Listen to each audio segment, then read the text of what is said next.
আয়োজিত এই সভার কংগ্রেস সভাপতি, এখানে উপস্থিত রাজ্যের প্রাক্তন মন্ত্রী, আমাদের পার্টির নেতা কমরেড অঘোর দেববর্মা সহ পার্টির নেতৃবৃন্দগণ, সাথী সহযোদ্ধা বন্ধুগণ এবং এই বাজারের ক্রেতা বিক্রেতা, দূর থেকে আপনারা যারা আমাদের কথাগুলি শুনছেন, আপনাদের সবাইকে আমার শ্রদ্ধা, নমস্কার, অভিনন্দন। বন্ধুগণ, আর দুদিন বাদেই উপজাতি এলাকা স্বশাসিত জেলা পরিষদের নির্বাচন।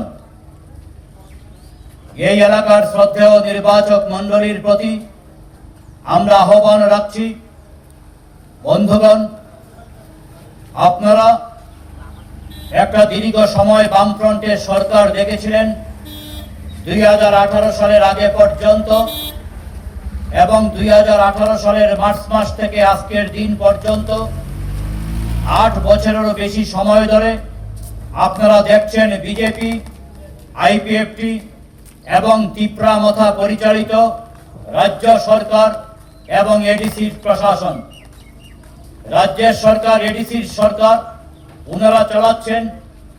এই যে দুইটা অভিজ্ঞতা আপনাদের, একদিকে যেমন অতীতে বামফ্রন্টের সরকার দেখেছিলেন, আজকের দিনে দেখছেন বিজেপির সরকার, তিপ্রামথার সরকার, তার মধ্য দিয়ে আপনারা সিদ্ধান্ত গ্রহণ করবেন। আমরা বামফ্রন্টের কর্মীরা এটা দাবি করে বলি, এই রাজ্যের যা কিছু উন্নয়ন, এই রাজ্যের যা কিছু সমৃদ্ধি, তার নেপথ্যে বামফ্রন্ট সরকার। বামফ্রন্টের আমলে এই রাজ্যের শিক্ষা, স্বাস্থ্য, পানীয় জল, রাস্তাঘাট, হাট বাজার, বিভিন্ন ক্ষেত্রে আমরা বলতে পারি গোটা ত্রিপুরা রাজ্যের উন্নয়নের একটা ক্ষেত্র তৈরি হয়েছিল। আজকে গত 8 বছর যাবৎ বেকার যুবকরা হতাশায় ভুগছেন।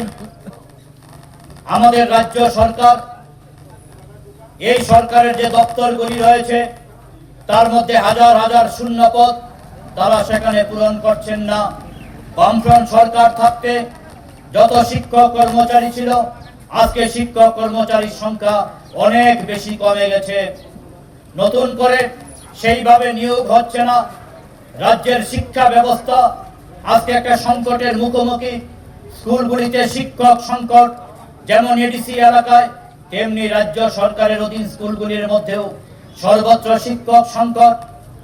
হাসপাতালগুলিতে ডাক্তার, চিকিৎসা কর্মীর সংকট। রাজ্য সরকারের বিভিন্ন দপ্তরগুলির মধ্যে সেখানে সরকারি কর্মচারীর সংকট।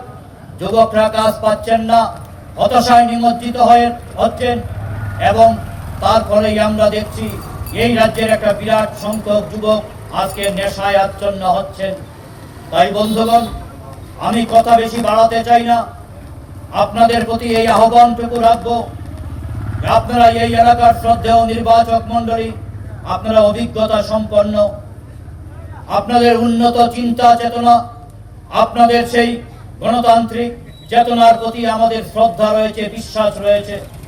আমরা বিশ্বাস করি আগামী দুদিন বাদেই 12ই এপ্রিল আপনারা আপনাদের পবিত্র ভোটাধিকার প্রয়োগ করবেন। সেই ভোটাধিকার প্রয়োগ করার মধ্য দিয়ে বামফ্রন্টের প্রার্থীদের কাস্তে হাতুড়ি তারা চিহ্নে ভোট দিয়ে বিপুল ভোটে জয়যুক্ত করবেন। নতুন ত্রিপুরা গড়ে তুলবার লক্ষ্যে আবারও এই রাজ্যের উন্নয়নের যে ধারা, তাকে ফিরিয়ে আনবার জন্যে আবারও আগামী দিনে বামফ্রন্টের হাতেই আপনারা এডিসি প্রশাসনের দায়িত্ব তুলে দেবেন, এই আবেদনটুকু রেখে আবারও সবাইকে আমার শ্রদ্ধা, নমস্কার জানিয়ে কথা বলা শেষ করছি। ইনকিলাব जिंदाबाद, वामफ्रंट जिंदाबाद। इस अक्षय तृतीया स्वर्ण कमल लाया है स्वर्ण अक्षया ऑफर 14 अप्रैल से 2 मई तक। पाइए डायमंड ज्वेलरी पर 100% मेकिंग चार्ज ऑफ और गोल्ड ज्वेलरी पर 30% मेकिंग चार्ज ऑफ। हर खरीदारी पर अश्योर्ड गिफ्ट्स, साथ ही जीतिए 2 गोल्ड नेकलेसेस, 11 गोल्ड कॉइन्स या 5 डायमंड रिंग्स लकी ड्रॉ में, और अपना पुराना सोना बदलिए पूरी कीमत पर। आज ही विजिट करें स्वर्ण कमल ज्वेलरी, अगरतला, उदयपुर और धर्मनगर। TNC apply.